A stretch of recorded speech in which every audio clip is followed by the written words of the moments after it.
assentos, meus amados irmãos. Uma vez mais, nós estamos reunidos aqui, hoje, 12 de março de 2026, quinta-feira. Nós estamos avançando, nós estamos na parte 5, já fizemos 4 e hoje vamos completar a quinta parte desse grande evento que eu chamo de grande porque nós estamos refletindo entre dois altares. Esse tema ele foi escolhido lá quando Elias estava a desafiar os profetas de Baal, aonde ele olha para o povo e diz, até quando você vai cochear entre dois pensamentos? Se o Senhor é Deus, seguiu. Se é Baal, seguiu. Nós falamos, irmãos, desde o início, falamos do Espírito, falamos bastante sobre o corpo, batemos muito sobre a força, da visão, que não tem gatilho, da audição, da fala. A boca fala aquilo que está cheio o coração, mas também falamos muito sobre a boca, a língua, essa língua, Falamos bastante e hoje nós vamos iniciar esse trabalho de uma maneira muito interessante, que é falar da alma, Irmãos, eu preciso dizer que eu estou encantado. Eu estou assim, como um novo convertido, vamos dizer assim. E eu queria que aquilo que foi transmitido para mim, estudando, que o Espírito Santo de Deus agora fizesse o mesmo com você. Que você saísse daqui devedor da gratidão, da bondade, da graça e da misericórdia de Deus. Eu tenho dito aleatoriamente e tenho feito perguntas aos irmãos e a mim mesmo, perguntando: qual o preço de uma alma? Vamos repetir? Qual o preço de uma alma? Para ser mais direto, diga assim: qual o preço da minha alma? Qual o preço da minha alma? Essa é a questão. Essa é a questão. A alma. Amados, talvez eu peça a você para repetir alguns textos que eu escrevi pela misericórdia de Deus, mas eu queria que você repetisse. Qual é a intenção de você repetir? Não é você memorizar mais. Quando eu estava escrevendo, eu repeti isso 4, 5, 6, 10 vezes. Tá? Eu vou pedir para repetir umazinha só, já está bom. E aí você tem também essa ferramenta, da tecnologia. Você que está assistindo pela internet, você tem lá na plataforma do YouTube, não é? Ou então você tem lá, www.inca.com.br. Você pode assistir também essa sequência que nós estamos fazendo. Vou pedir aos irmãos que procurem centralizar. Eu vou ser bem lento, não vou acelerar, tá? É um texto grande, mas que tem uma profundeza muito grande. Então eu não estou com pressa se esse tema, a alma, vai ser 4, 5, 6 ou 10 partes só sobre esse assunto. Então nós vamos iniciar hoje algo assim muito interessante, de uma reflexão profunda. A alma.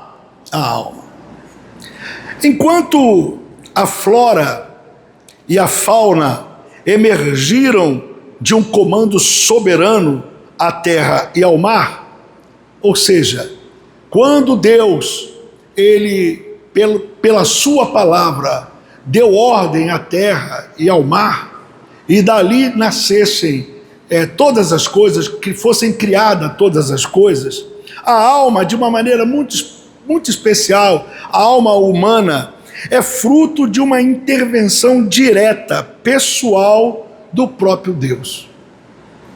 Ou seja, ele criou todas as coisas, ele disse: haja luz, e foi criando, e disse Deus, e tudo que Deus falou se formou. Mas quando chegou na hora de Deus formar o homem, ele trouxe isso para o cunho muito pessoal. Muito pessoal. Uma coisa que ele fez questão dele colocar as mãos. A diferença de tudo é que foi feito anteriormente. A nossa existência, ela não é apenas um resultado de uma ordem genérica dada aos elementos da natureza, mas o desfecho de um ato deliberado e singular. Ou seja, não foi assim, faça isso, faça-se isso, faça-se aquilo. Quando Deus parou para criar o homem, ele coloca as mãos dele no barro. Deu para você entender? Ele coloca as mãos dele e com as mãos dele ele vai formar o homem. Dá para você entender o tamanho da riqueza daquilo que compõe o homem? Há uma distância assim fundamental entre esses dois pontos. Ou seja, é o que a Bíblia nos revela. O ser humano, nós seres humanos, nós não surgimos de um decreto à distância. Não foi assim, cria-se o homem, nasça o homem, nasça a mulher. Não. Agora está na hora do homem ser criado. Cria-se o homem, não é? Não foi. Ele disse, eu vou formar o homem com as minhas mãos. É uma diferença muito grande. É como se Deus ele tivesse interrompido o fluxo constante da criação para dedicar-se a um trabalho artesanal, único, artesanal e único.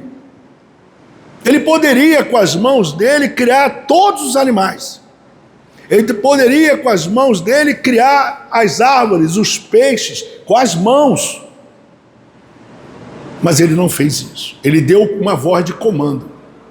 Mas para nós não.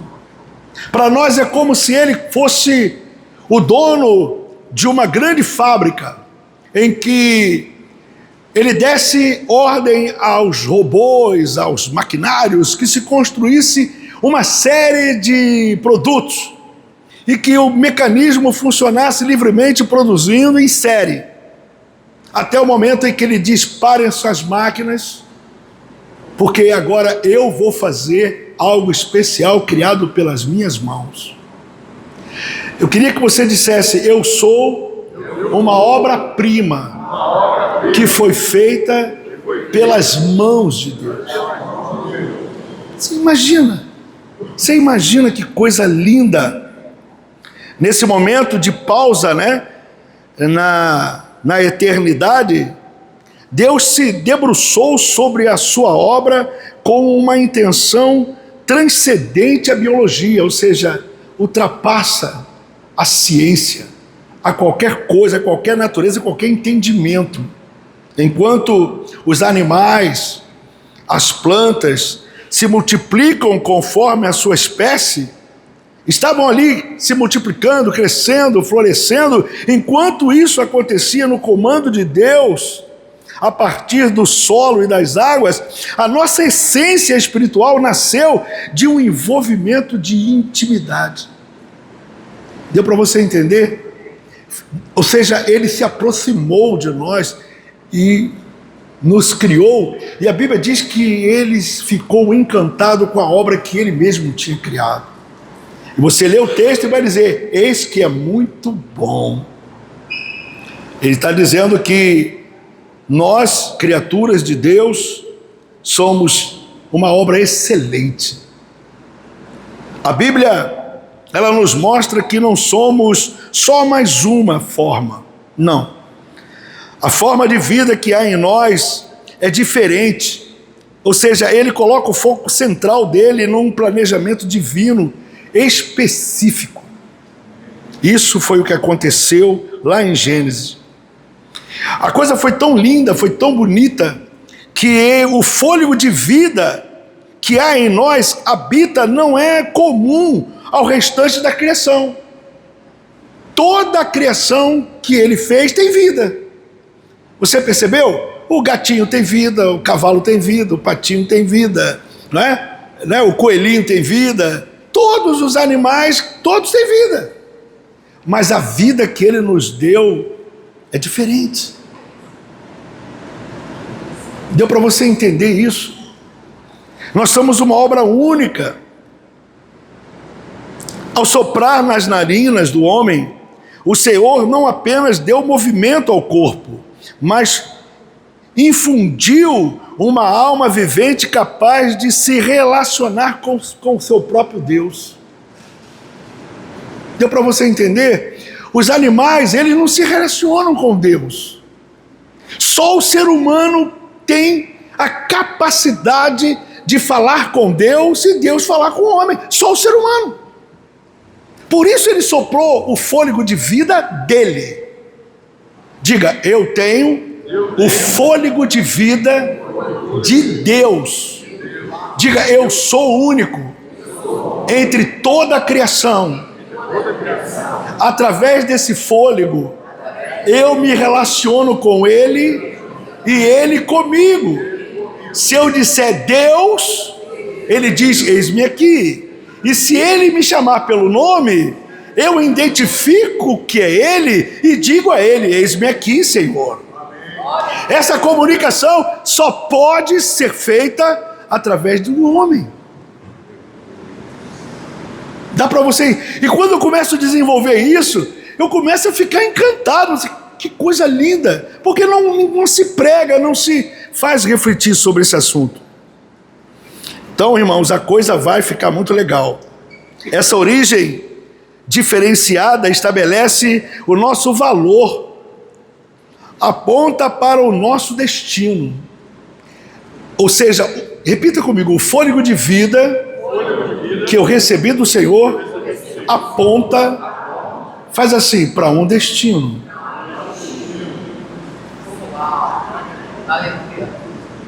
Para um destino. Aponta para o céu, aponta para o alto. Ou seja, o fôlego de vida que está comigo, está contigo, esse fôlego de vida que nos foi colocado, é uma relação direta, é Deus em mim. É Deus em mim, e eu em Deus. A carne que ele criou, ela se funde ao fôlego de vida para que possa a natureza humana com o fôlego de vida se tornar uma criatura completamente diferente de tudo. De tudo. Somos a única parte da criação que carrega essa dignidade intrínseca, pois somos feitos para espelhar a glória daquele que nos formou manualmente. Ou seja, quando Deus nos criou, ele diz, façamos o homem a nossa imagem conforme a nossa semelhança. Ou seja, quando você para analisar isso, você vai entender que nós fomos feitos para espelhar a glória dele. Quando eu olho para você e você olha para mim, eu vejo Deus em você e você vê Deus em mim. É aqui que está o nosso problema, é quando nós não estamos enxergando essa verdade. Quando a nossa alma começa a distanciar desse foco. Quando nós começamos a perder a luz. A Bíblia diz, vocês são a luz do mundo. Vocês são a minha representação, a minha criação. Portanto, amados irmãos, a vida humana, ela possui um peso eterno. Eu vou repetir, a criação humana, ela possui um peso eterno que a natureza não conhece. A natureza não conhece. Cada indivíduo é o resultado desse cuidado exclusivo. Interessante é que somos todos muito parecidos, mas também temos algo que é só nosso. Falar aquilo que Deus fez comigo é só para mim. Eu costumo dizer quando a gente canta aqui, que Deus, ele pegou uma forma, ele desenhou uma forma pegou o barro, colocou o barro na forma, formou o homem daquela forma, tirou, deu vida e ele quebrou a forma. Fala para o teu irmão assim: Deus te formou numa forma criada só para você. Colocou você na forma, tirou da forma, te deu vida e ele quebrou a forma.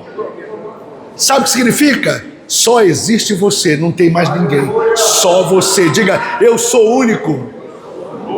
Pode parecer um pouquinho fisicamente, mas na verdade eu sou único. Não tem, diga, não existe nesse planeta e nunca vai existir alguém como eu. Dá para você entender o que eu estou falando? Reconhecer essa origem é o primeiro passo para entender o propósito da vida. Se você não entender isso, você não vai conseguir avançar. Somos frutos do acaso, nem apenas um capítulo da história, a biologia, ela pode explicar tudo isso. Mas o ápice de um projeto de amor. Ou seja, você não foi criado aleatoriamente como qualquer coisa que ele tenha criado. Você pode achar uma flor a coisa mais linda do mundo. Você pode gostar daquele cachorrinho que você tem em casa, do gatinho, que é a coisa mais linda do mundo. Você pode olhar para a natureza, você pode olhar para o mar, você pode olhar para as florestas, tudo é muito lindo, o céu, as estrelas, tudo é muito lindo. Mas não existe nada nesse mundo que seja mais lindo e mais formoso do que você. Não existe. Não existe. A nossa alma, ela tem sede de Deus. E por que a alma tem sede de Deus? Repita comigo: a minha alma tem sede de Deus. Claro que a minha alma tem sede de Deus. Pois é Deus que colocou essa alma dentro de mim. Essa alma, ela não é minha, ela é dele. É por isso que a alma anseia, a minha alma, ela busca o céu. Naturalmente ela quer reencontro com seu Criador. Diga: minha alma é Deus em mim. É por isso que nós temos que ter muito cuidado com a alma. A nossa alma tem sede de Deus porque foi Ele quem formou com suas próprias mãos. Foi Ele que está dentro dessa verdade, ou seja, fomos planejados. Meus irmãos, nós fomos formados, nós fomos vivificados por um toque que nos torna eternos. A alma que Deus nos deu é eterna. Perdemos quando o pecado veio sobre a carne, então a carne ela é temporal. A carne que está em nós, que Ele criou, ela perde a sua essência natural, porque através do pecado entrou a morte. Então nós nascemos, desenvolvemos, seja santo ou não santo, aprovado ou reprovado, envelhecemos e morremos. Carne. Mas a minha alma não. A alma não, a alma não. A alma é diferente.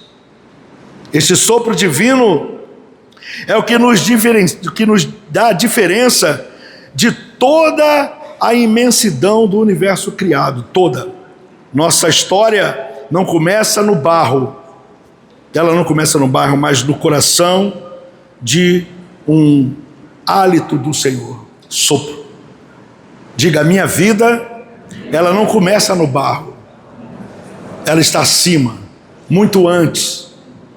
Diga: a minha vida, ela está no sopro de Deus.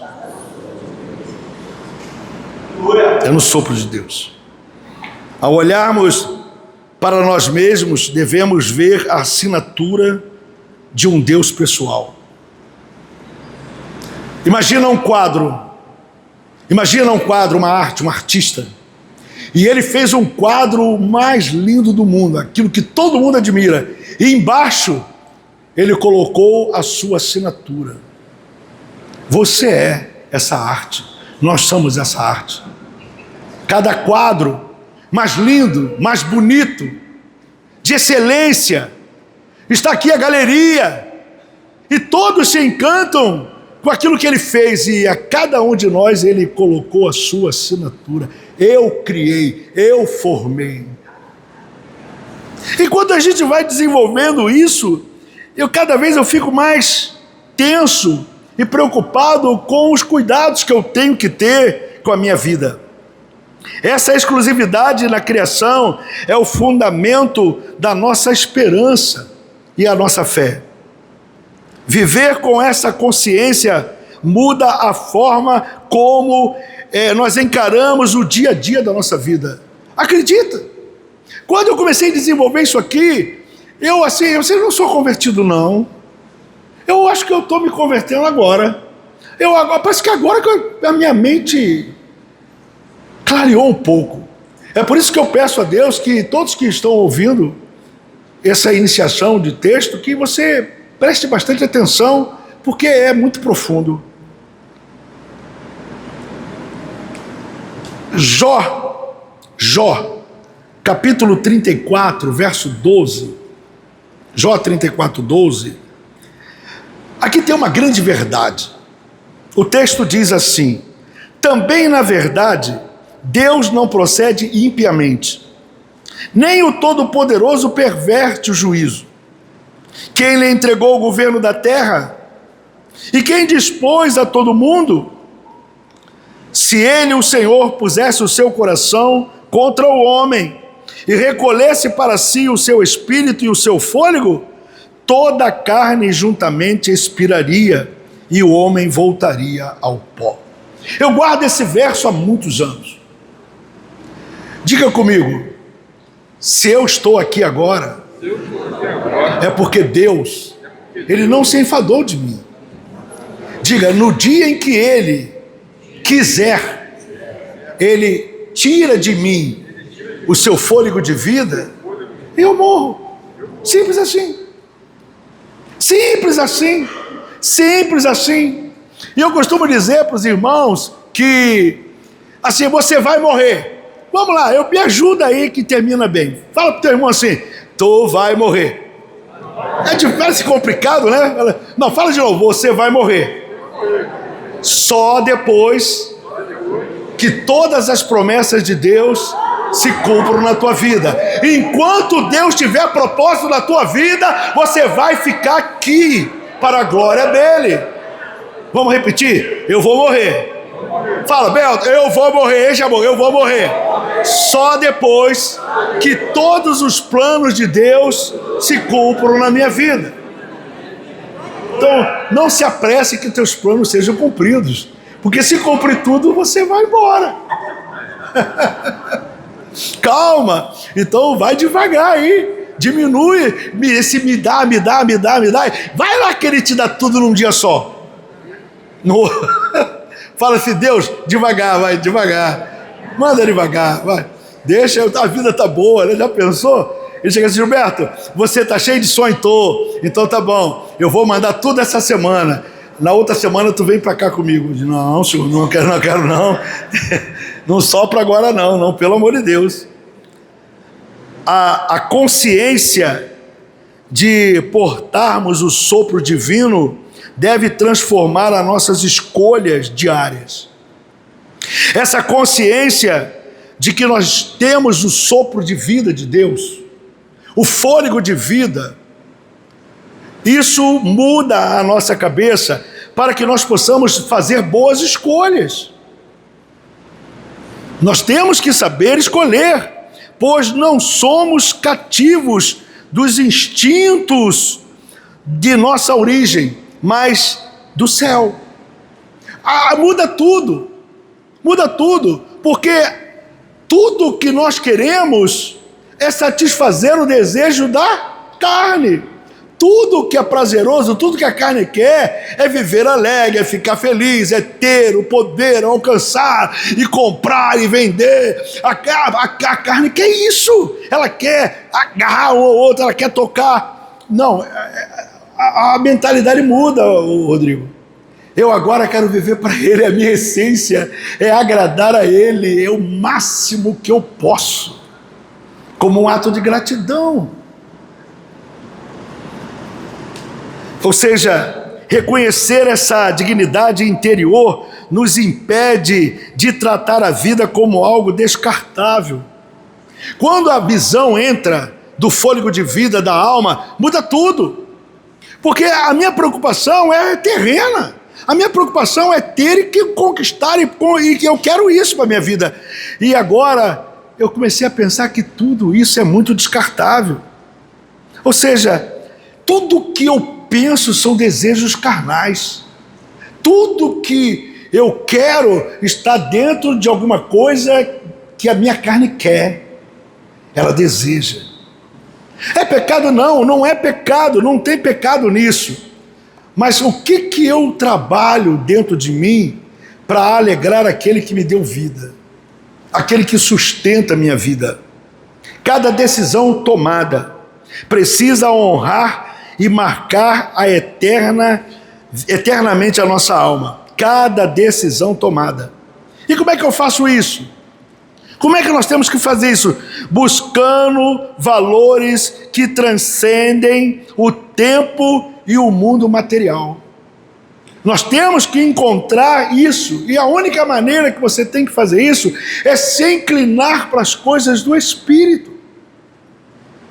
Você vai perceber que nós temos uma dificuldade muito grande de estar mais de 2 horas na presença do Senhor. Há pessoas que ficam numa semana, só vem aqui domingo, só vem aqui domingo.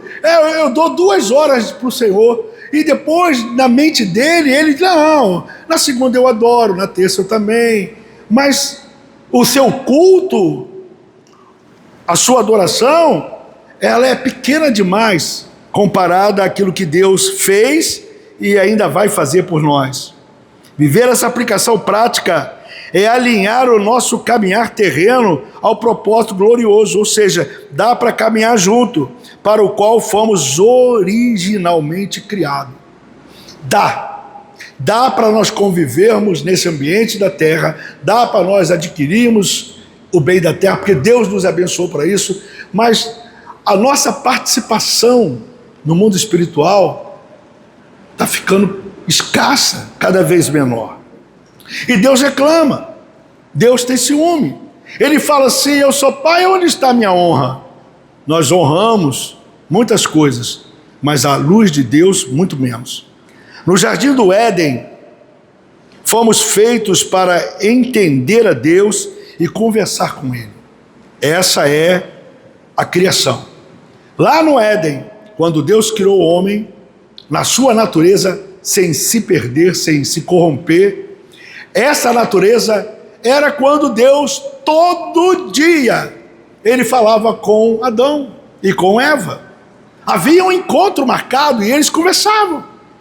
Todo dia. Deus falava com eles e eles falavam com Deus direto. Até caiu o pecado, porque Deus diz, Adão, Adão, onde tu estás, Adão? E Adão disse, eu ouvi a tua voz e me escondi porque tive medo. Deu para você entender isso? Então, o homem na sua natureza era para ter uma relação com Deus direta. Vocês já tiveram aquela experiência, e normalmente acontece de noite, nas madrugadas, né? Aquela voz te chama pelo nome, já viu? Né? Maria! Aí você, oi! Ou você, a campainha tocou, já tiveram esse negócio? Atualmente, isso tem acontecido comigo. Gilberto, aí estão me chamando. Aí eu vou esperar para chamar de novo. Aí não chama. Mas eu fico antenado. Não tem ninguém lá, não tem ninguém no portão, não tem ninguém. Mas que chamou, chamou. Vocês já tiveram essa experiência? Faz assim. Isso aconteceu com Samuel, lembra? Samuelzinho, lembra? Samuelzinho, né? Estava lá com Eli, né? Lembra disso? Samuel! Aí, Ele levanta, ele vai lá, né? Senhor, está me chamando? Não, meu filho, não estou te chamando nada, rapaz. Você comeu demais, vai dormir. Daqui a pouco, Samuel, o senhor está me chamando? Rapaz, para com isso. Faz o seguinte, quando chamar você de novo, você diz assim, eis-me aqui, Senhor. Isso é muito sério. Essa comunicação está perdida, ela está aí. Por que que isso não está acontecendo entre nós? Porque a carne está gritando mais do que o espírito. A nossa alma, ela precisa fazer uma depuração, ela precisa fazer uma faxina. Estamos pesados. Eu vou tentar explicar como eu penso. Eu vou tentar explicar. Uma peça única. Uma peça única. Imagine uma grande fábrica de móveis que produz milhares de cadeiras. Cadeiras iguais, todas iguais. Que apenas apertando o botão, essa máquina, ela produz. O cara vai lá, aperta o botão e do outro lado sai uma cadeira. Isso em série. Assim foi quando Deus fez todas as coisas na sua criação. E disse Deus. Ele aperta o botão e tudo começou a produzir.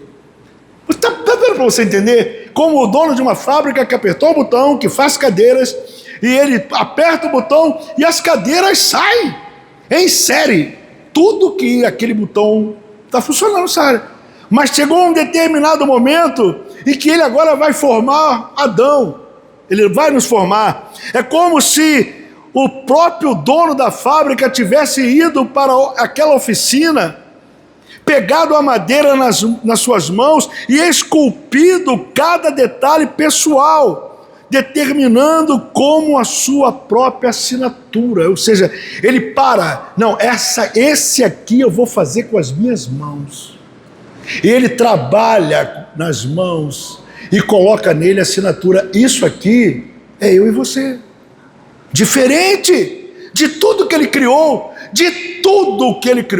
você é diferente. Deu para você entender isso? O ponto-chave de tudo isso, as outras coisas que Deus falou, todas apareceram. Tudo que Deus falou aconteceu. Todas, mas em nós não. Diga comigo, todas as coisas que Deus falou, aconteceu. Fala, mas comigo foi diferente. Ele colocou a mão. Ele colocou a mão e trabalhou isso. Eu vou aqui tentar explicar uma vez como eu penso. Jó capítulo 33, 4. Jó 33, 4. Eu amo esse verso. Jó 33, 4. Tem alguém que possa ler bem alto? Jó 33, 4. Leia. O Espírito de Deus me fez, e a inspiração do Todo-Poderoso me deu vida. O teu tom de voz está bom, está ótimo, obrigado, é isso aí, mas vou ler para todos ouvirem. Jó 33, 4. Todos repitam comigo assim: o Espírito de Deus me fez. O Espírito de Deus me fez. E a inspiração do Todo-Poderoso me deu vida. Ele com as suas mãos formou cada um de nós, e quando ele sopra o Espírito dele dentro de nós, ele está assinando a tua criação. Vamos repetir? O Espírito de Deus me fez, e a inspiração do Todo-Poderoso me deu vida. Você pode dar uma glória a Deus por isso? Isso muda tudo, tudo. Vou aqui tentar explicar mais uma vez como eu penso. Para o mar e para as plantas, Deus deu uma ordem. O mar, a planta, tudo ele deu ordem. Ele foi dando ordem e cada ordem que ele deu, aconteceu. Tudo que ele deu, aconteceu. Mas quando chegou a nossa vez, Ele não ficou distante. Ele não deu ordem. Você está conseguindo entender? Ele não disse haja, haja, haja. Não. Quando chegou a nossa hora, Deus, o nosso Criador, Ele colocou as suas mãos. Ele colocou a mão no barro, num gesto de puro amor. Encostou o seu rosto ao nosso para soprar em cada um de nós o fôlego da sua vida. Aleluia. Tem um hino que a gente canta, né? Quero que valorize o que você tem. Esse sopro não foi apenas ar nos pulmões, foi a semente da eternidade que Ele colocou dentro de cada um de nós. Vamos repetir, todo mundo? Esse sopro não foi apenas um ar nos meus pulmões, foi a semente da eternidade que Ele, o Senhor, colocou dentro de mim. Isso significa que nós não somos apenas um resultado da natureza. Não, você não é um resultado da natureza.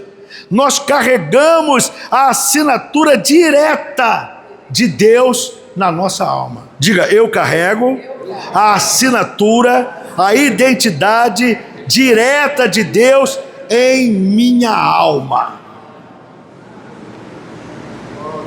Em minha alma. Nós fomos feitos para ter uma ligação que nenhum animal ou planta tem. Você não vê uma árvore joelhada. Você está falando árvore, eu não estou falando com Deus. O cachorrinho, não estou falando com Deus. O Deus está falando comigo. Não, imagina o gatinho da tua casa ajoelhado, orando, falando com Deus. Isso não existe. Isso não existe. Mas quando eu olho você com as suas mãos levantadas, aleluia, oh Deus Todo-Poderoso, eu te amo, Senhor. Você está vendo a glória de Deus, você vê o anjo que está lá, que desce, é daqui que sobe a glória. Essa comunicação existe, esse canal só existe na alma. Na alma. Não é na matéria, a matéria não quer, a carne não quer fazer isso. Ela está sujeita, ela sabe que ela vai morrer, que ela vai ser sepultada e que ali vai ser o fim dela. Mas a alma não. A alma que está hospedada aqui nesse corpo, ela segue. Ela veio dele e volta para ele.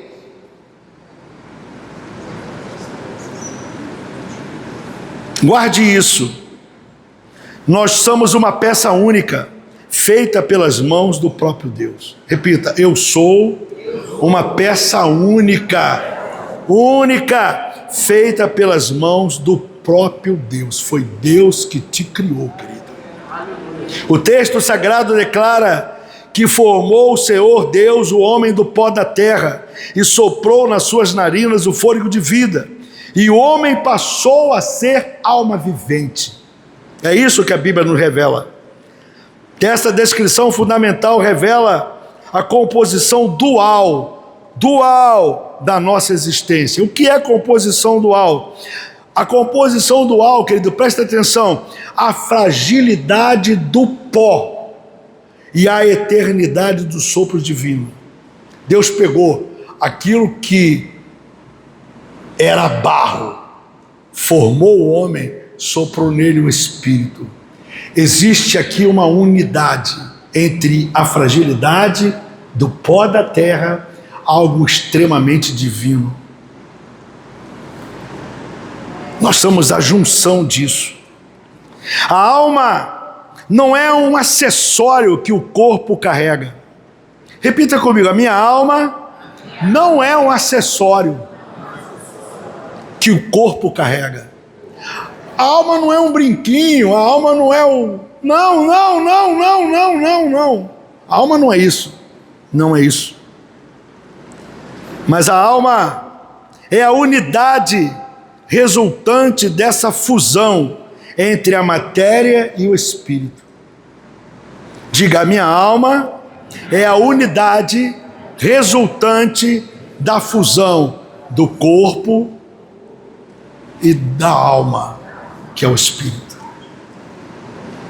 Ao tornar-se alma vivente, é o texto, o homem passou a manifestar uma consciência que o coloca como um coroamento da criação. Diga, eu sou o coroamento da criação, capaz de raciocinar, de sentir e, acima de tudo, relacionar-se com Ele. Essa é a diferença. Nós não somos um acaso, nós não somos somente uma coisa que nós carregamos aleatoriamente. Não. Esse coroamento da criação que Deus nos deu a cada um de nós é a capacidade de raciocinar. Diga, eu tenho a capacidade de raciocínio, de sentir. É isso. O termo alma vivente destaca que o homem não apenas possui vida, mas uma consciência integrada que o torna um ser moral e espiritual. Ou seja, distinguindo-o do restante de toda a criação. Por isso nós somos únicos. O corpo, sendo originário do solo, nos conecta com a realidade temporal, física, enquanto a alma originada do sopro direto do Criador nos impulsiona para o alto. Eu vou repetir para você entender isso, para você ver a riqueza. O corpo aqui, o corpo, sendo originário do solo, do pó da terra, nos conecta com a realidade temporal e física. Isso aqui faz com que nós tenhamos uma conexão na realidade temporal e física. Temporal, porque vai acabar. Enquanto a alma que está aqui dentro, ela se origina do sopro direto de Deus, e por isso ela nos impulsiona aos altos. Enquanto essa carne, ela quer a terra, porque ela foi originada da terra, ela quer voltar para a terra. Mas a nossa alma não, ela quer o céu. Diga, enquanto a minha carne, repita, enquanto a minha carne quer voltar para a terra, a minha alma quer o céu.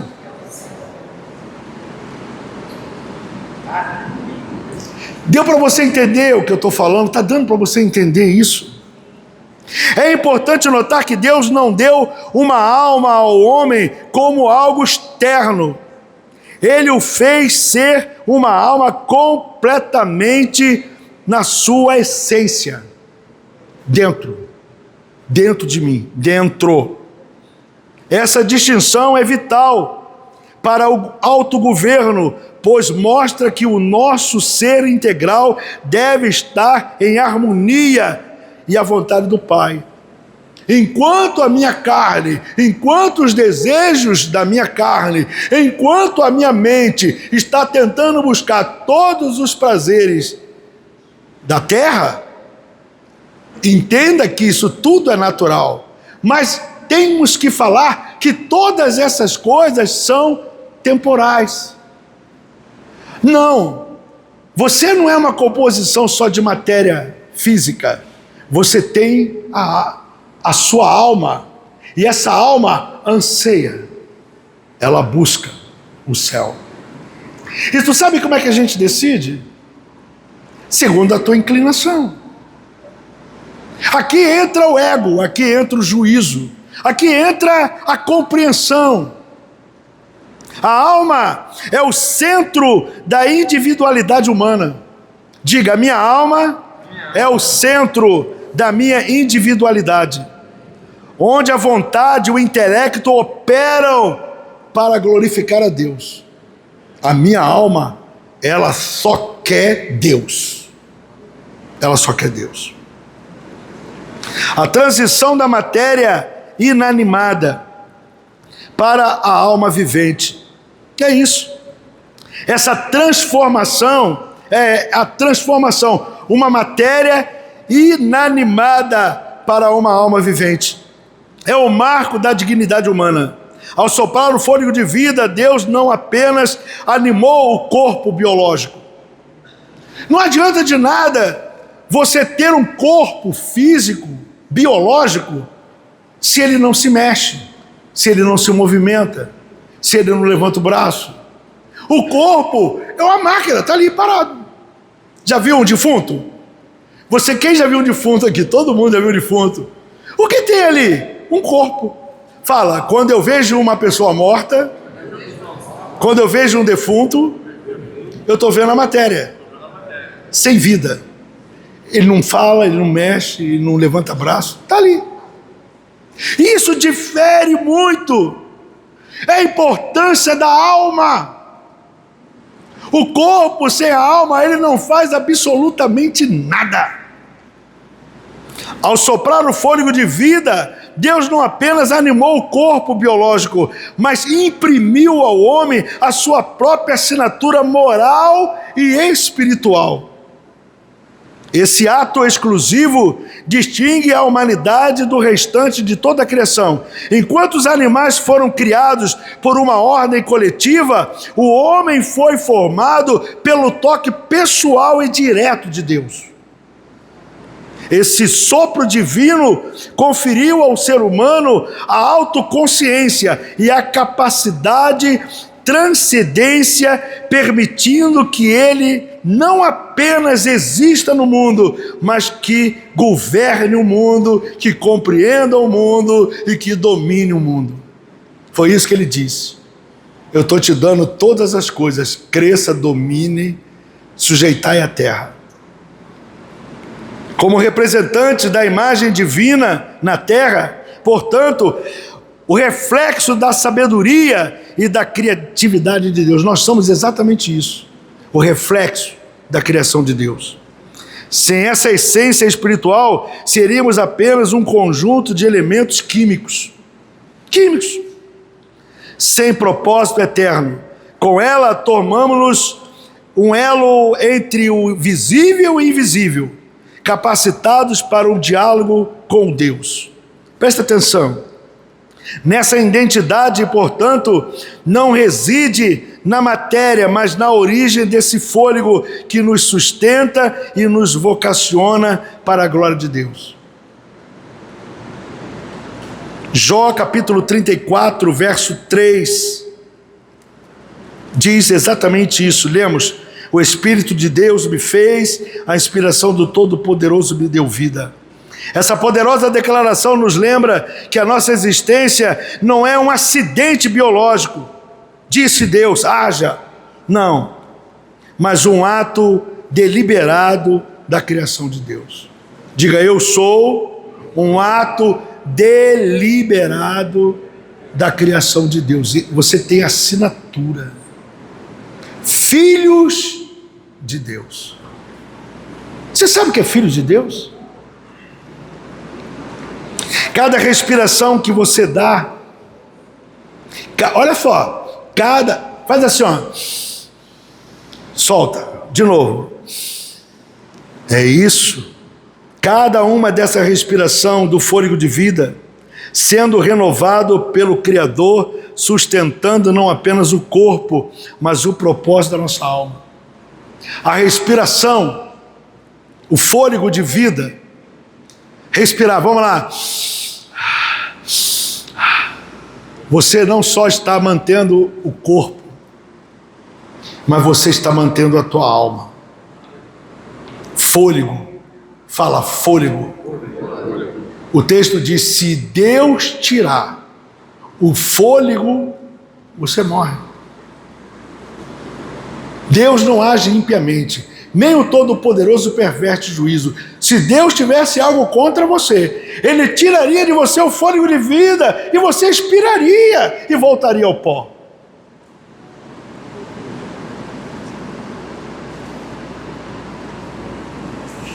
Você é um projeto vivo, moldado pelas mãos do Todo-Poderoso, para manifestar a glória dele aqui na terra. Nós somos representantes. Não subestime o valor da sua jornada. Sua vida é um reflexo de um sopro eterno de esperança e de autoridade. Diga, eu tenho o reflexo de um sopro eterno de esperança e de autoridade. Se Deus não morre, eu não morro. Se Deus é eterno, eu sou eterno. Através da alma, você vai definir os 2 caminhos na eternidade. Deus, Ele é assim. Ele deixa essa inspiração, Ele flui através das palavras, das ações, Ele transforma cada um num desafio de um testemunho de resiliência. Você foi feito pelo Espírito para brilhar. Nós fomos feitos pelo Espírito de Deus para brilhar, para liderar e, acima de tudo, para viver a plenitude de Deus. Ou seja, o homem não é o dono da terra, mas o seu gestor. Diga, eu não sou o dono da terra, mas eu sou gestor. Deus entrega a criação aos cuidados humanos para que ela fosse cultivada e preservada. A terra é dele, nós somos dele. Ele nos criou e nos colocou e nos plantou aqui e disse, cresça, domine. Deu para você entender isso? Nós temos responsabilidades. Gênesis 1:28 diz assim, e Deus os abençoou, e Deus lhes disse, frutificai, multiplicai-vos, enchei a terra, sujeitai-a e dominai sobre os peixes do mar e sobre as aves do céu e sobre todo o animal que se move sobre a terra. A função de lavrar e guardar o jardim mostra que a mordomia envolve esforço e vigilância. Isso é algo que nós temos que trazer para nós. Esforço e vigilância nessa relação. Zelar pela natureza e pelos recursos é uma forma de honrar a Deus, que nos soprou o fôlego de vida. Salmo 24, verso 1 diz, do Senhor é a terra e a sua plenitude, o mundo e aqueles que nele habitam, somos todos dele. Minha é a terra e tudo que eu criei é minha. Há uma prestação de contas, agora começa a vir o ajuste da nossa vida.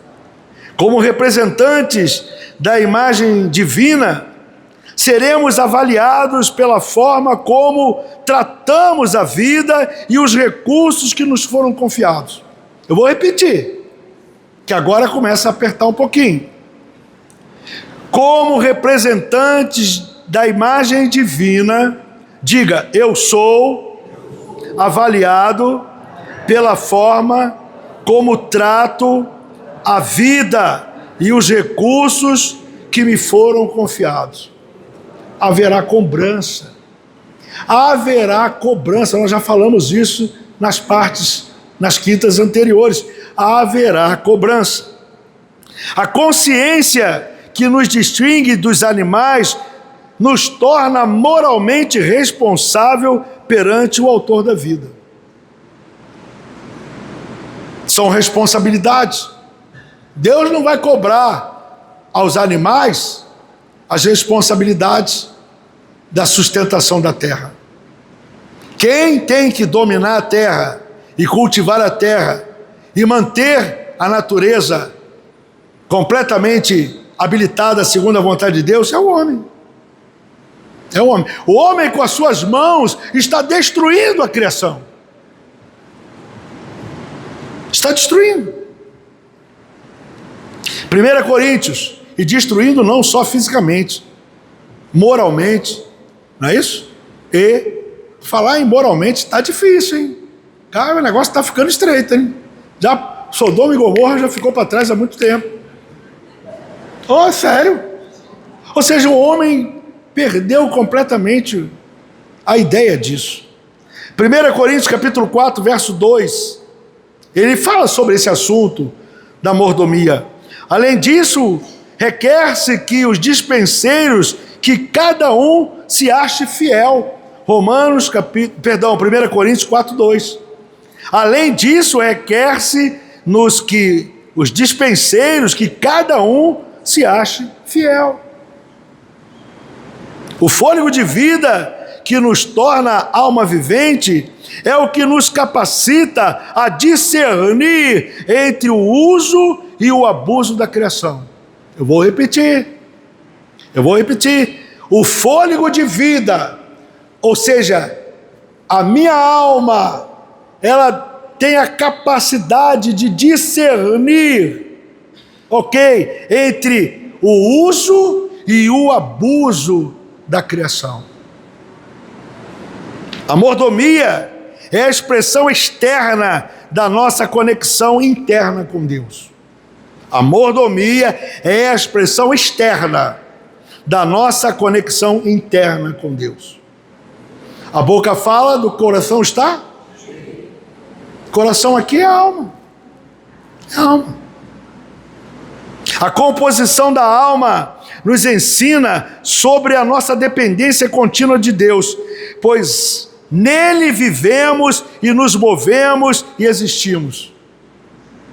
Repete comigo. A composição da alma nos ensina sobre a nossa dependência contínua de Deus, pois nele vivemos e nos movemos e também existimos. Está lá no livro de Atos, capítulo 17, verso 28. A estrutura da alma permite que o homem seja um ser moral, capaz de discernir entre o bem e o mal no seu cotidiano. Está começando a ficar bom agora. Então, a estrutura da nossa alma, ela permite que o ser humano, nós homens, nós temos a capacidade de ser um ser moral. Ou seja, nós temos a habilidade, o dom de discernir entre o bem e o mal todo dia. O Senhor diz, olha, eu coloquei a minha alma em você, para que você seja mordomo, para que você coloque coisas boas, saudáveis na sua alma. Eu estou propondo a você, eu te dou a vida e te dou a morte. Eu te dou a bênção e te dou a maldição. Escolhe a alma. Alma, escolhe o que tu quer. O que você quer. E o homem está escolhendo a maldição. O homem está escolhendo a morte. É o cenário. O sopro de vida e a consciência, a alma, ela não é apenas vida biológica, mas o centro da autoconsciência. Diga, minha alma é o centro da autoconsciência. Tu sabe que autoconsciência significa que você tem que avaliar. Você tem que fazer uma avaliação interna. E você sabe exatamente que há um ciclo que é difícil parar. Existem raízes que estão tão impregnadas dentro da nossa alma, vícios, hábitos, costumes, que eu chamo de obras da carne. Eu sou um homem de Deus, eu sou uma mulher de Deus, nós somos todos filhos de Deus, mas quando eu externo, pastor Rodrigo, eu estou fazendo obras da carne, eu estou contradizendo tudo que eu estou falando. Ou seja, a minha alma precisa de libertação, a minha alma precisa de cura. Provérbios capítulo 20, verso 27. A alma do homem é a lâmpada do Senhor, a qual esquadrinha todo o mais íntimo do seu ventre. Deus dotou a alma de uma luz interna para o autoexame. Não adianta, ninguém vai dizer ao contrário. Quando todo joelho se dobrar e toda língua confessar, e quando houver o momento das cobranças, você não pode dizer que não sabia e que você não tem. Fazer o autoexame é fundamental para nós. Vamos analisar um pouco esse verso? Provérbios 20, 27. Vamos tentar melhorar isso aqui. Separei alguns pontos. Primeiro, revela que a alma humana não é um território de trevas, mas um santuário iluminado pela presença de Deus. Repita comigo: a minha alma não é um território de trevas. Diga: minha alma é um santuário iluminado pela presença de Deus. É isso. 2. Deus não nos deixou à deriva. Ele depositou em nossa essência uma lâmpada espiritual capaz de vasculhar as camadas mais profundas do nosso ser. Olha, gente, eu vou repetir. Eu vou repetir esse negócio aqui. Quando eu botei isso aqui, eu falei: Jesus, tem misericórdia. Eu estava me torcendo. Tá difícil, tá difícil. Porque mexeu comigo. Eu sou esse aqui. Eu estou aqui. Então vamos lá. Para ficar bonito, tem bastante gente. Repita em voz bem alta. Vamos lá. Deus não nos deixou à deriva. Ele depositou em nossa essência uma lâmpada espiritual capaz de vasculhar as camadas mais profundas do nosso ser. É a lanterna.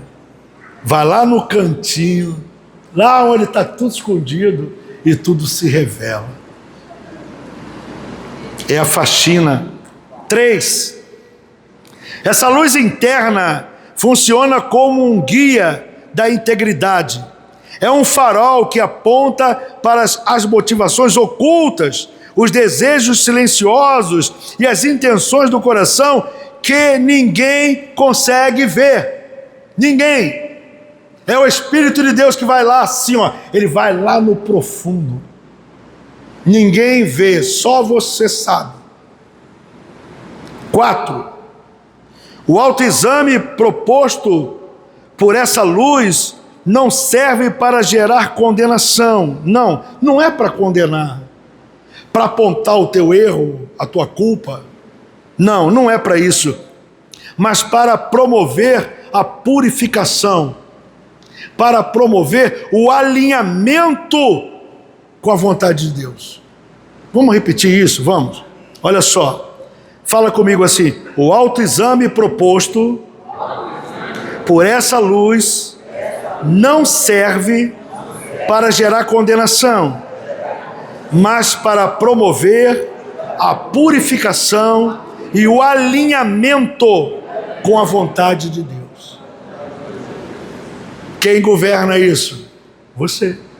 Aonde nós estamos permitindo que a luz do Espírito Santo penetre, não para nos condenar, mas para corrigir alinhamentos.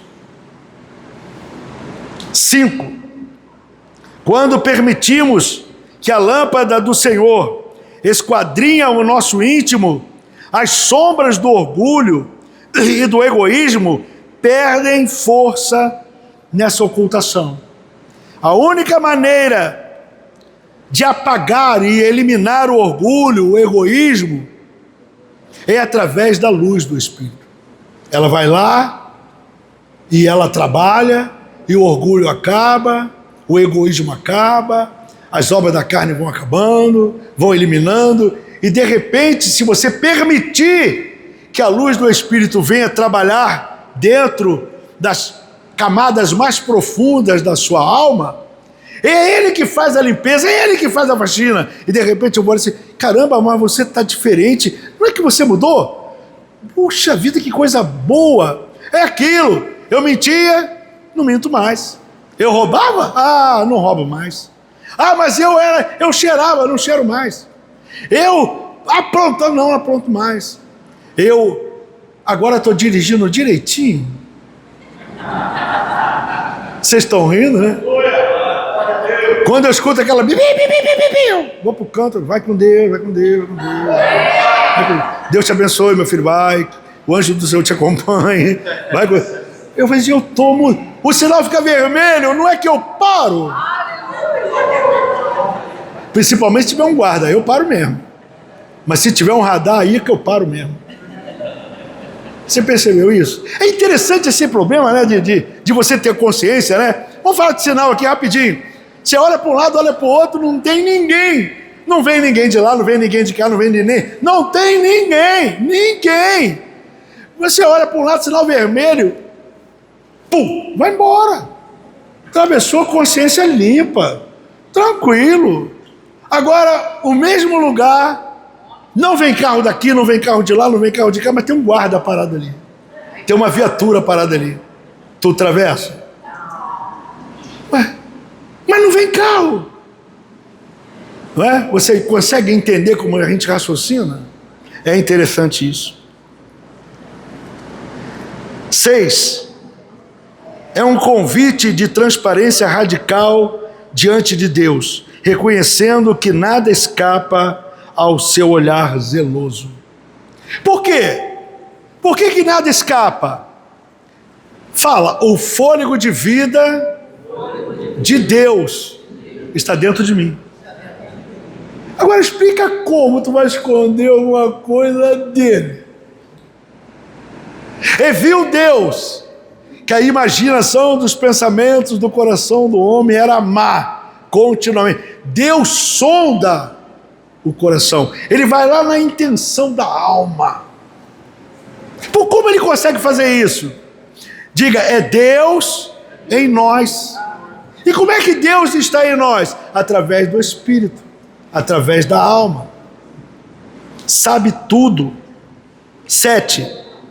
Essa clareza nos capacita a discernir que deve ser mantido o que precisa ser transformado pela graça. Você tem que pegar e fazer a faxina. Aquilo que você não consegue, aquilo que você está rendido, mas que você tenha consciência de que isso prejudica a sua relação com Deus, submeta isto a Ele. Entrega isso na mão dele para que isso seja corrigido. Viver com essa consciência é entender que a nossa consciência é um tribunal onde o Espírito de Deus sopra a verdade. Sempre há verdade. E nós lutamos. É por isso que nós falamos, né? O Espírito e a carne. Não precisamos temer o que essa luz revela. Não precisa temer. Pois a correção do Senhor é sempre um caminho de cura e de libertação. Diga comigo, eu não preciso temer o que esta luz revela em mim. Pois essa correção, ela é do Senhor. E sempre há um caminho de cura e de libertação. Não tenha medo. Humilhe-se diante do Senhor. Submeta-se a Ele. Confesse a Ele a sua fraqueza. Faça isto. Lembra o que Tiago fala? Deus resiste aos soberbos, porém dá graça aos humildes, aos simples. Sujeitai-vos, pois, a Deus, resisti o diabo e ele fugirá de vós. Para que o diabo fuja de mim, para que o mal fuja da minha alma, as intenções da alma, ele resiste ao soberbo. Enquanto você tiver o eu mantido alto, Deus não tem como trabalhar. Ao honrarmos essa luz interna, nossas decisões tornam-se mais sábias e a nossa caminhada mais firme, refletindo a pureza de quem se deixa guiar pelo brilho dessa eternidade. O livre-arbítrio e a responsabilidade é aqui. A estrutura da alma, ela permite que o homem receba mandamentos e responda a eles. A nossa estrutura, ela tem a capacidade de receber essas informações dos mandamentos de Deus e responder a cada um desses mandamentos. Em Deuteronômio, capítulo 30, verso 19, ele diz: os céus e a terra tomo hoje por testemunha contra ti, que te tenho proposto a vida e a morte, a bênção e a maldição. Escolhe, pois, a vida, para que vivas tu e a tua semente, amando o Senhor, dando ao teu Deus e dando ouvidos à sua voz, e te achegando a Ele, pois Ele é a tua vida e a longura dos teus dias. Proposta. É a proposta que Ele diz: vida ou morte? Você quer viver das maldições ou você quer viver das bênçãos? E Ele cruza o braço e diz: a tua alma escolhe. Você decide o que você vai botar aí dentro. Então é importante, irmãos, que você avalie isso. As pessoas ficam cocheando. Elas querem agradar a dois senhores. Ou tu agrada um, ou tu agrada outro. Essa caixinha aqui, ou ela vai inclinar para um lado, ou ela vai inclinar para o outro. Não adianta. O que se inclina, se a alma se inclina para a carne, ela colhe o quê? Corrupção e morte. Mas se ela se inclina para o espírito, o que é inclinar? A alma, o coração. Então ela colhe vida e paz. E quando se fala de alma, nós estamos falando de mente, a minha mente. O campo de batalha do discernimento é na mente. É na mente. É onde ocorre a renovação para que se experimenteis a vontade de Deus. É aqui, renovação da mente.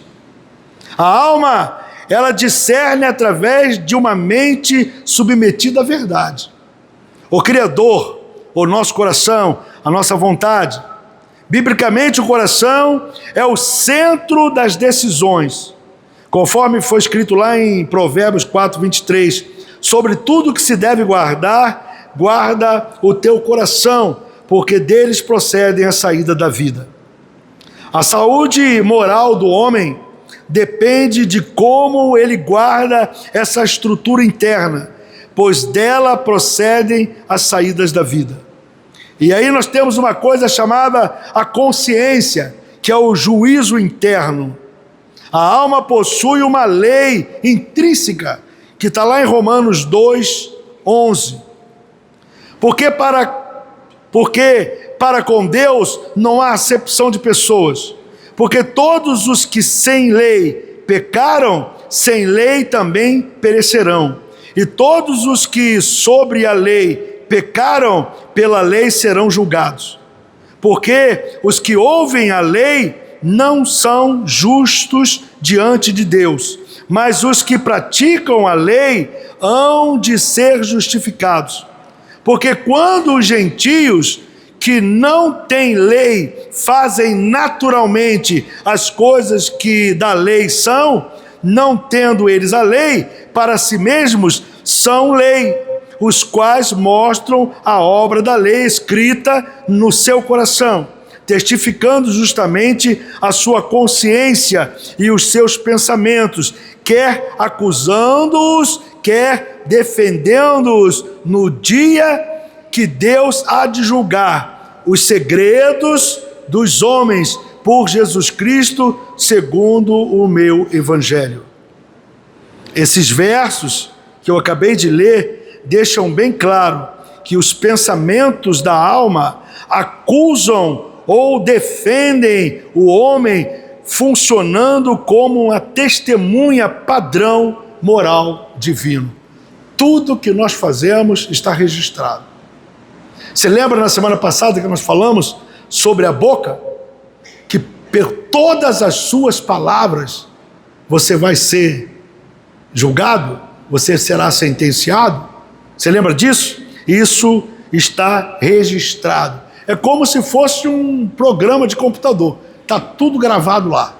Está tudo gravado. E haverá prestação de conta. O exercício do discernimento entre o bem e o mal. O amadurecimento desses sentidos. O discernimento não é apenas teórico, mas ele é prático.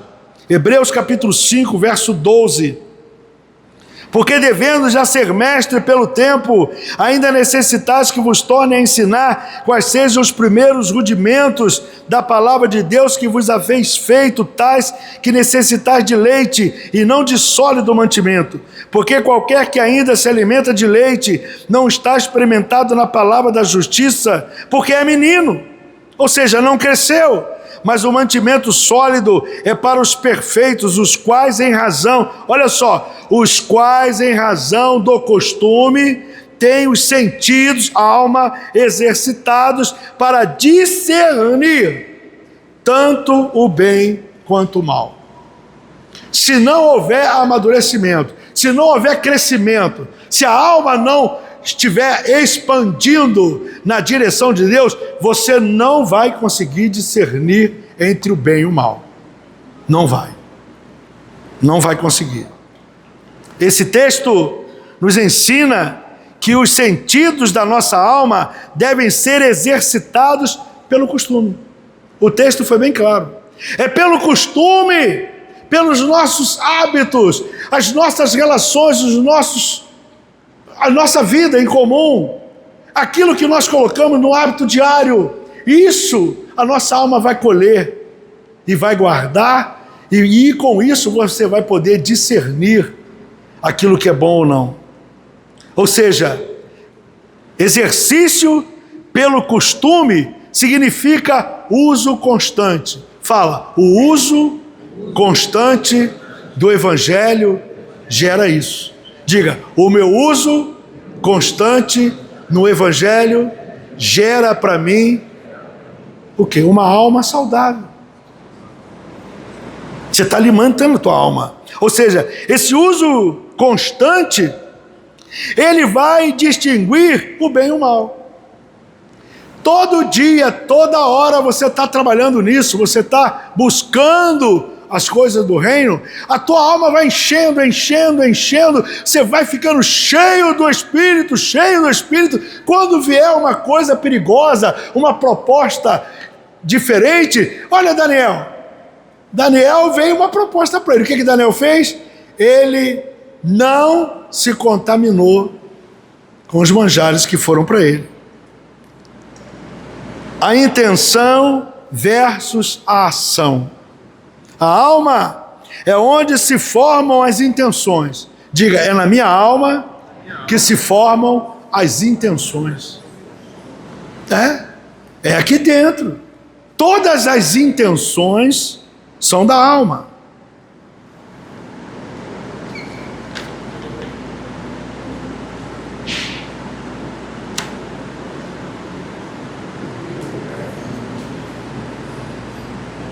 Pô, se fazer pergunta? Ah, entendi. Pastor Luiz perguntou, pode fazer pergunta. Então vamos lá, vamos interromper aqui. Isso aqui vai longe. Por favor, mas fale alto. Dá o microfone para ele lá. Tá na internet, vamos lá. Faz aí. Não, vai lá. Quer deixar no final um pouquinho, uns minutinhos antes? No final? Então tá bom. Ele está perguntando se pode fazer pergunta. Pode fazer pergunta. Aí vai virar fica bom, não tem problema nenhum não. A alma é onde se formam as intenções. Deus não julga apenas o ato externo, mas as intenções do coração. Diga comigo, meu Deus não julga somente o ato externo, mas Ele julga as intenções do coração. Alma. Hebreus capítulo 4, verso 11. Procuremos, pois, entrar naquele repouso, para que ninguém caia no mesmo exemplo da desobediência. Porque a palavra de Deus é viva, ela é eficaz e mais penetrante do que qualquer espada de 2 gumes, e penetra até a divisão da alma e do espírito, e das juntas e das medulas, e é apta para discernir o quê? os pensamentos e as intenções do coração. E não há criatura alguma encoberta diante dele. Antes, todas as coisas estão nuas, patentes aos olhos daquele a quem devemos tratar. Coisa linda! E como é que Deus faz isso? Ele está aqui dentro. Ele fala assim, Deus está aqui dentro. Ele vive aqui. Ele está aqui dentro. O tempo todo. O tempo todo. O que aprendemos com tudo isso aqui? Que a moralidade nasce na estrutura invisível, antes de se tornar visível. Repete comigo. A moralidade nasce na estrutura invisível, antes de se tornar visível. A boca fala do que está cheio o coração. Quando você falou, quando você decidiu, quando você fez, é porque você só executou aquilo que estava lá dentro, que mandou você fazer. E o que você está fazendo? Edifica? O que nós estamos fazendo mostra a glória de Deus? A glória de Deus está sendo exaltada pelos teus gestos, pelas tuas ações? Quando você se irrita, quando você faz essas coisas todas, Deus está se agradando de você? Não. O que você está fazendo está vindo de dentro. E se está vindo de dentro, está vindo dentro da tua alma. E se está vindo da tua alma, tu tem que começar a curar esse negócio aí.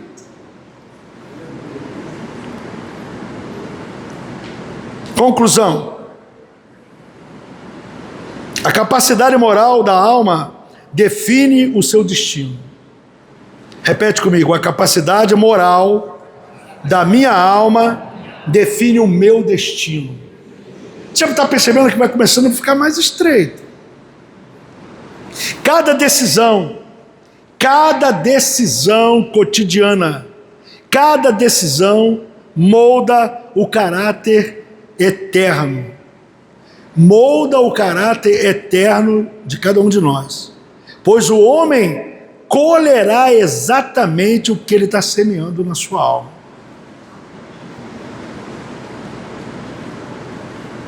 Estamos sendo bons gestores da alma? É a pergunta. Se você vai ser cobrado pela alma, e se a tua alma vai ajustar conta com aquele que lhe deu a alma, e quando ele pedir o que você fez com a tua alma, o que é que você tem para falar? E se porventura, dentro desse juízo, você for colocado diante do tribunal e você se encontrar como completamente reprovado, aí eu volto a falar aquilo, porque, Senhor, eu preguei, eu cantei, eu expulsei demônio, eu cantava, eu pregava, eu fazia tudo na igreja. Eu sou um servo. Ele vai dizer, não te conheço. Como é que ele vai fazer não te conheço? Ele vai dizer, pela alma. A sua alma, ela vai estar lá, ó, completamente transparente. E você tem ideia de quanto tempo essa alma vai ficar aí dentro? Fala assim, eu não sei o tempo determinado que a minha alma vai estar hospedada no meu corpo. Fala assim, quando Deus tirar essa alma, faz assim, desse corpo, haverá ajuste de conta. Então, enquanto essa alma está aqui dentro, enquanto ela está aqui, corrige, amigo. Faça o melhor. Ou você corrige, ou você vai ter problema. O texto é bem claro. Não erreis. Aonde? Alma. Não erra o quê? São atitudes erradas, decisões erradas. Não errar significa contrariar aquilo que Deus quer. Diga, toda vez que eu erro, eu estou contrariando a Deus. Diga, o erro parte da minha alma. Diga, eu executo o erro que sai da minha alma. Então é uma alma reprovada. Ele diz: Deus não se deixa escarnecer, porque tudo que o homem semear, isso ele ceifará. Ezequiel capítulo 18 diz: eis que todas as almas são minhas, como a alma do pai é minha, a alma do filho também é minha. A alma que pecar, olha o que Deus está falando, a alma que pecar, esta alma morrerá. Então diga: existe uma alma morta. Se Deus está dizendo que a alma vai morrer, morre. Ele vai apagar, ele vai tirar o brilho. A alma morrerá significa inferno. Eu preciso parar aqui para fazer uma análise mais profunda desse texto. Eu parei aqui. Este versículo de Ezequiel 18:4, ele ressoa como uma solene lembrança da soberania divina e da responsabilidade individual de cada um. Ele está dizendo: a alma do pai é minha, a alma do filho é minha. Diga: a minha alma é dele. Acho que você não entendeu. Ele diz que todas as almas são minhas. Então diga: a alma que está aqui não é minha, é dele.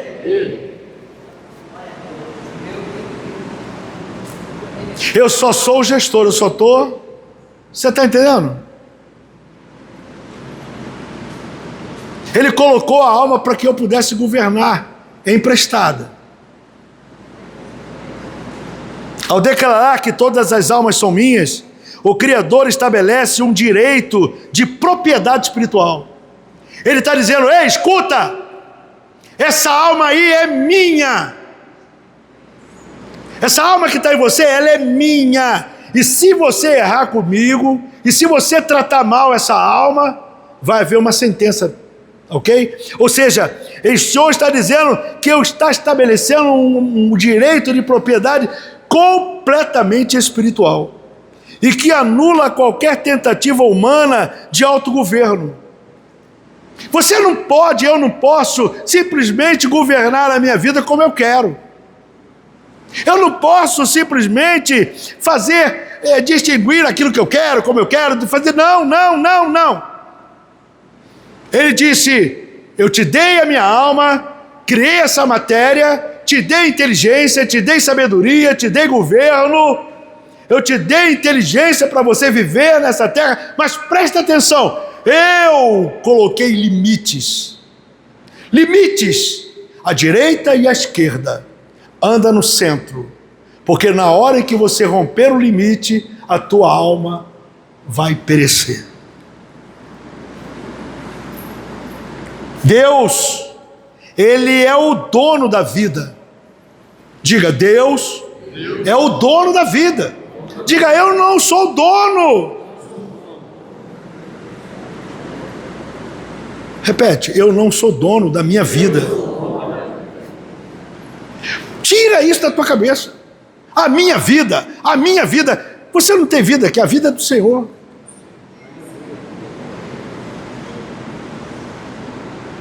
Tanto a alma do pai quanto a alma do filho. O que significa que ninguém nasce destinado ao erro pelos pecados de seus pais, pelos seus antepassados, mas cada um responderá pelo uso que faz do fôlego da vida que recebeu.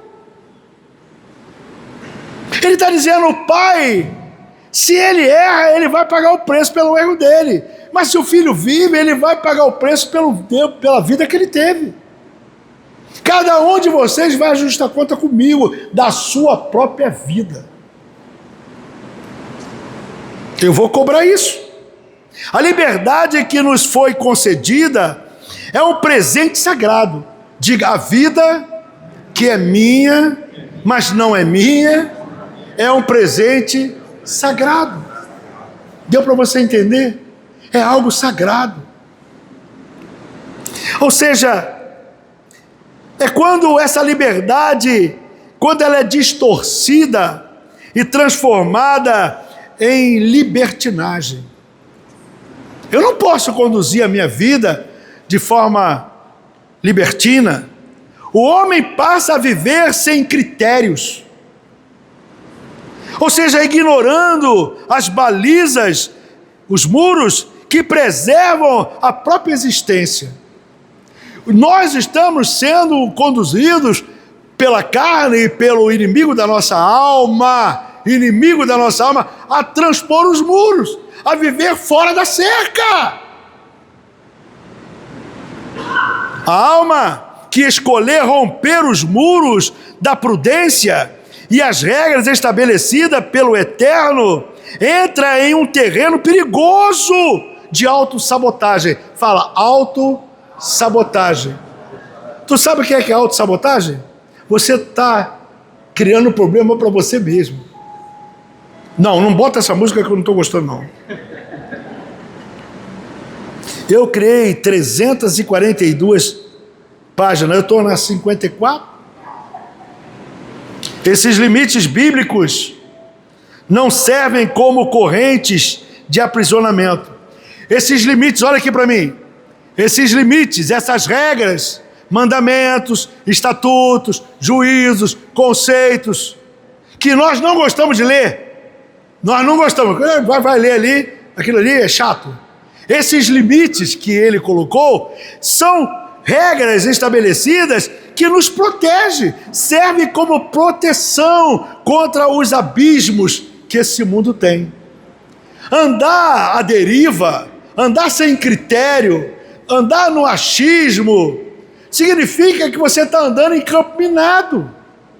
E toda hora tem um crente amputado, pisou na mina, distraiu, dormiu. Quando alguém decide que é o seu próprio Deus, e aí tem, quando alguém cria para si um Deus, derrubando os marcos da retidão, ignorando a voz da consciência, aquela lâmpada interna que tudo esquadrinha, essa pessoa começa a cavar com as suas próprias mãos a cova da sua dissolução. É um processo lento. Escuta para mim. É um processo. Já está aí? Rapaz, deixa o pessoal da internet aí. Olha só. É um processo lento. Repita comigo. A queda.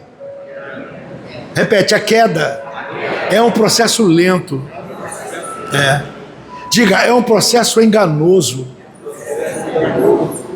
Irmãos, cada desobediência é uma pá de terra removida. Cada rebeldia é um palmo a mais na profundidade do isolamento espiritual. Estamos cavando a nossa própria sepultura. A sentença, a alma que pecar, essa morrerá, não é apenas um veredito jurídico, mas consequência natural do distanciamento da fonte da vida. A alma que pecar, essa morrerá, está dizendo claramente que nós estamos nos afastando da fonte da vida. O pecado, em sua essência, é um rompimento com o sustentador de todas as coisas. Por isso, a morte mencionada nesses versos aqui começa muito antes do fim biológico. O aviso é esse: você vai perecer no inferno. Mas eu estou aqui, estou vivo. Não, você não entendeu. Se você continuar indo assim, a tua alma vai para o inferno. 1 ano, 2 anos, 3 anos, e não te acontece nada. Só que você não está enxergando que tu está indo para o inferno. É um pecado aqui, é outro lá, é uma iniquidade ali, é outro de entristecimento do espírito ali.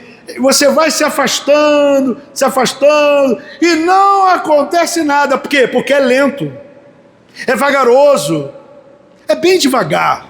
Aí começa a vir uns sintomas. Vem os sintomas psicossomáticos e espirituais. É um quadro de depressão, é opressão, e você vê o quadro de um crente oprimido. possuído por um espírito maligno.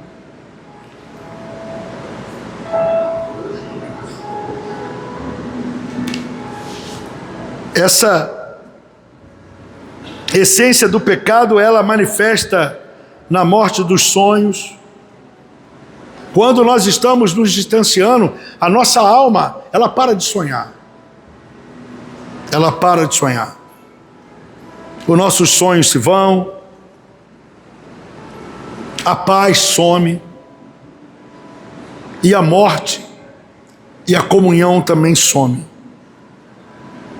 A queda na própria cova é o destino inevitável de quem acredita que pode caminhar acima das leis universais da semeadura e da colheita. Não erra. O que tu semear, tu vai colher. Aí, sabe por quê? Eu pego a semente, coloco ali. Rapaz, você é maluco, você está fazendo, está errado. Nada, é só semente. Diga, é só uma semente. Quando você coloca a semente, você não vê o fruto. O que você está fazendo é semente. Semente, pastor Eduardo. E alguém está avisando a luz do Espírito Santo que habita em nós, está dizendo, para, não faça isso. Mas é só semente. É com processo lento. E você vai alimentando, isso vai crescendo, e você vai adubando até virar o fruto. Não há como ignorar o dono da alma e esperar que a alma floresça em solo seco. Não vai. Portanto, este verso é um chamado urgente ao retorno e à reflexão sobre onde estamos construindo esses alicerces. Reconhecer que pertencemos a Deus é o primeiro passo para reconstruir os muros que foram derrubados e tapar a cova do egoísmo que nós mesmos cavamos. A vida plena só é possível quando o critério humano se submete ao critério divino, aceitando que os limites que o Senhor são colocados para nós são verdadeiros horizontes de uma nova verdade e também de liberdade. Que cada um de nós possamos no dia de hoje ter pautado por essa consciência que nós pertencemos a Ele e que nele encontramos o fôlego da vida, que não apenas nos faz existir, mas nos faz viver de forma eterna. Vou parar aqui, irmãos. Temos aqui 342 itens.